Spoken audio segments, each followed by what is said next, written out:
Mesdames, Mademoiselles et Messieurs, bienvenue sur le journal de ce jour.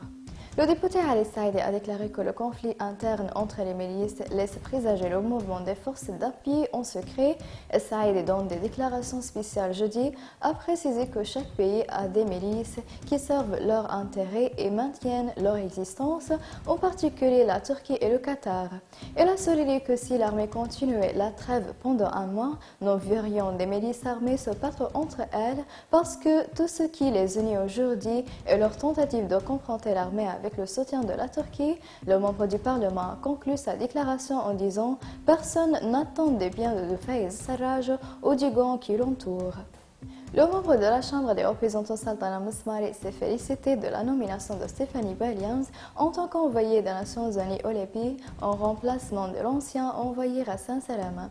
Al-Masmari a déclaré que la nomination de Stephanie à ce poste vient du fait qu'elle connaît bien le plan des Nations Unies pour promouvoir une solution politique au Libye et sa connaissance des délais de la crise qui a commencé il y a plusieurs années et que le choix de notre envoyé prendra beaucoup de temps pour comprendre la question libyenne.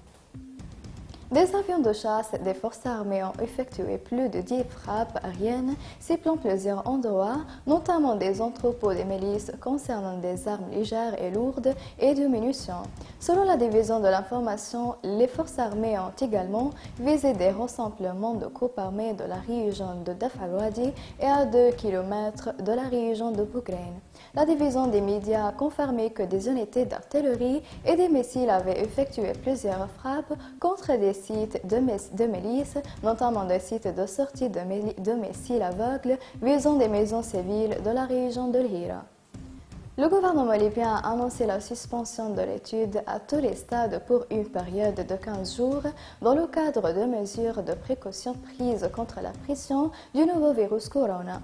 La décision du gouvernement est intervenue sur les instructions du Premier ministre Abdallah Thani et dans la mise en œuvre du plan d'urgence sanitaire qui a été mis en place le ministre de l'Éducation Fawzi Boumrez après avoir consulté le ministre de la Santé, le Dr Saad Aghoub.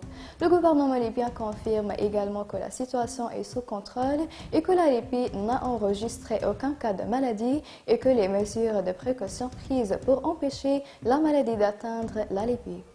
Mesdames et messieurs, la fin des résumés. Merci pour votre attention et au revoir.